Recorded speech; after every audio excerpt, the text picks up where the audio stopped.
Dude, so you're from Estonia. So let's bring up Estonia because it to a lot of people, or I'm not going to say that. It sounded like a fictional place. Like I remember when I was a kid, I heard the word Kalamazoo, right?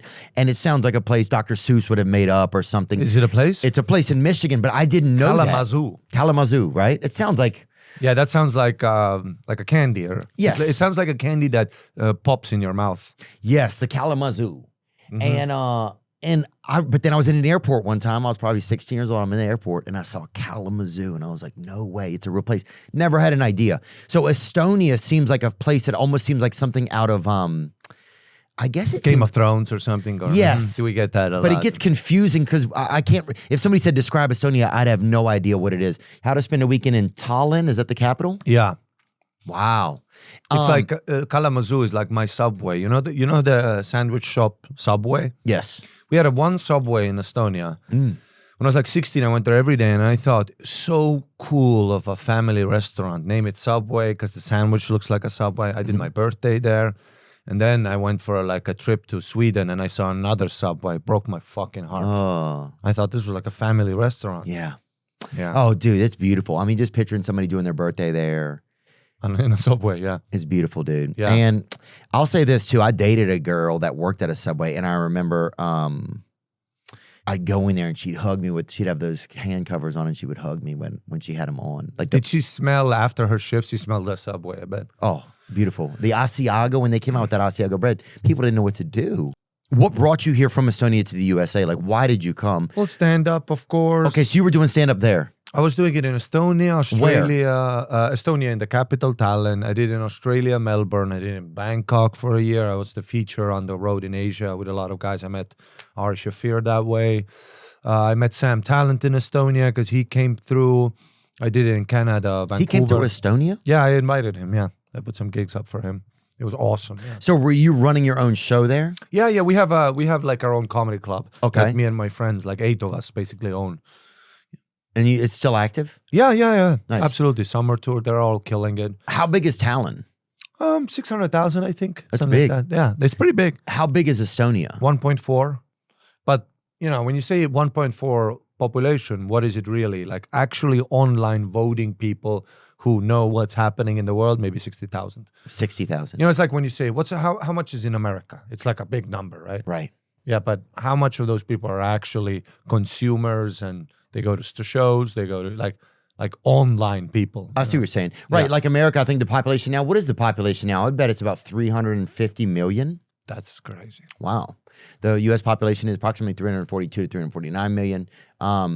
But yeah, what percent are like kind of So out of those 350 million, I reckon, actual people, it's maybe 3 million. Right? A lot of bots. A lot of fucking... A lot of bots, a lot of Yeah. NPCs. I think that could be right. Mm-hmm. Did you, the people there, is comedy different there? Would they get our comedy? What is humor like there?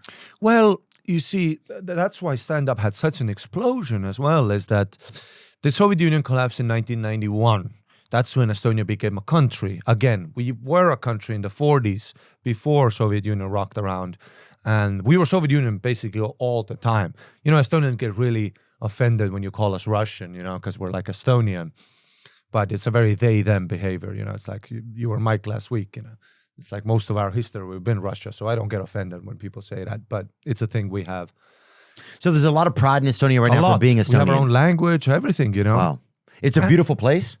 It is. Because you seem like a guy, America's very loud. It's loud. It's a lot. The highways are loud. There's a lot of pollution. It's loud. It's a lot. I agree. That's why you guys are also like culturally like the leaders, because there's a lot of tension and a lot of push and pull. A lot of push and pull creates beautiful art. A lot of tension creates beautiful art. So that's why you guys do that. But Estonia, very serene, calm, sauna, the sea, the ocean, quiet, space. We love space. We love quiet. It's not a lot of people. So when the Soviet Union collapses, with like rap, music, culture, movies, stand-up comedy, the more, to control what communism does really well when it works is to control people. You control their subconscious, their mind. So that's why there was all this, you can't speak bad about the government. There's all this censorship. Right. You can't say bad words, no sexual stuff. You have to keep people's subconscious subdued to control them, just like they're doing now in North Korea. That's what you have to do. Well, just like even that's happening now here, I think in America is like, they're like the way that they sedate us with certain things you can and can't say online, that sort of thing. No, that's what you do. But the more tension creates, the bigger the release when you get to say it.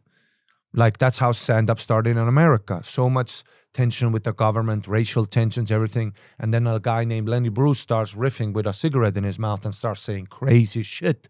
And people go into this room like, holy fuck, this is where you can talk off the record. This is how I talk with my friends when the government isn't listening, That's why communism. So that's how it, that's how whispering started even. Exactly. And literature back in the day, why Russian literature is so beautiful, it's because it's out of all this poverty and you have to speak through the flowers. That means I can't say fuck the government, but I can say it in a different way. Right. That's why, so parameters, like having parameters also create beautiful art. And then when the Soviet Union collapsed, all the floodgates are open. We get South Park, Chappelle Show, Knight Rider, MacGyver, Grey's Anatomy, Felicity, Friends. Yeah. It's all like coming into our consciousness. Yeah. And then me and another friend, Sander, and another group of guys, the Comedy Estonia guys, used to be on our organization back in the days. We were the first generation of comedians. So now we're the first adults talking about stuff that American entertainment talks about. Potty mouth stuff. So they didn't have it before? Not at all. So you didn't, when you were a kid, they didn't have like an Estonian comedian? We had comedic influences, but it's all controlled by the fucking, it's all mainstream. It's all, good evening, ladies and gentlemen. Nobody. Like Big Bird or something. Yeah. Like Tonight Show, Johnny Carr, like stuff like that. It's not. So then when we started, we were like first ones at the well. The first ones at the well of creativity. Well, now that there's no lines, the internet keeps everything open. So it was a big explosion. Open mics would have hundreds of people. In Estonia? Yeah, open mics, literally people squeezing in just to see this new art form.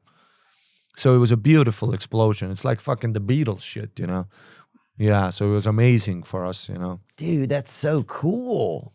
And it's so incredible, man. The first hours of material, let's be honest, they're not the most original just because as I said, we're the first ones at the well.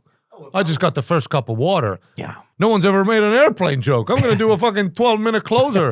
That would be so hacky here. But it's the first time anyone's talked about this. Wow, dude. That's so wild. Yeah. Yeah, there is something that's so thankful about, like, let me say something.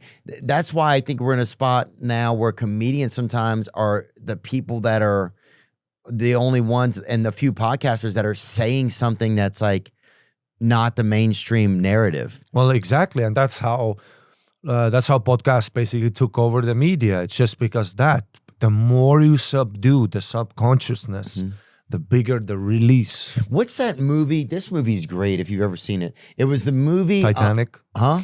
Titanic. Titanic's so good, huh? It's a great movie. They had it in your country? Late, but I had it. God. I think we're getting Avatar next year, so I'm very excited about that. Dude, yeah, I remember being in Vietnam and they had just gotten Stand By Me when I was over there. Wow. And they were fucking crazy. You had all these Vietnamese people dressing up like the characters from Stand By Me and singing that song, When the Night It Come, the Land Is Gone. We all dressed up as Blade when we got Blade. Remember Blade? Oh, yeah. Dude, everybody had sunglasses and a leather suit. If you go to a nightclub, it was the bouncer was Blade, the guy getting him was Blade. It was Blade IDing Blade. Yeah. It was, everyone was fucking, dude, leather sales skyrocketed, dude. I reckon the leather industry in Italy was like, man, what's happening in Estonia? Blade was huge. This was me. This was all of Estonia for like 3 years. And do they have a lot of black people in Estonia? 3. Good. Yeah. And how's that been? If we interviewed them, what would they say? Do you think it's been good? Yeah. Okay, dude. So it's been hit or miss. It's been hit or miss for sure. But I would say Estonians, Eastern Europeans, Northern Europeans, it's not. See, racism is embedded in you having a preconceived notion about a certain group of people, and I would say living in America, it probably gets validated in an echo chamber. If you grow up in a white neighborhood and and it's a racist neighborhood, you're going to have this notion, and then you're going to grow up and understand, okay, that was just my childhood.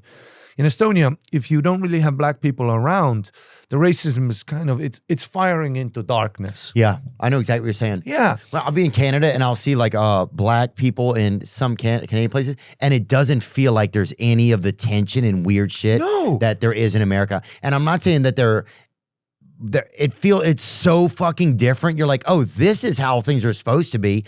And they also keep like repeating this same narrative in America. Like it's getting beat. It's like we should be able to, I think at some point, start to move past some of this stuff. It's like, what are we still doing? I know. Yeah, exactly. You know what I'm saying? If I'm still chewing a piece of gum from fucking 150 years ago. Yeah. And there's a taste in my mouth after a while, it's because at a certain point you gotta, let that gum go. Yeah, or just get, take part of it out of your mouth, or give it a little bit of a rest sometimes. Yeah. But there's some people that just want to chew like some of the same gum.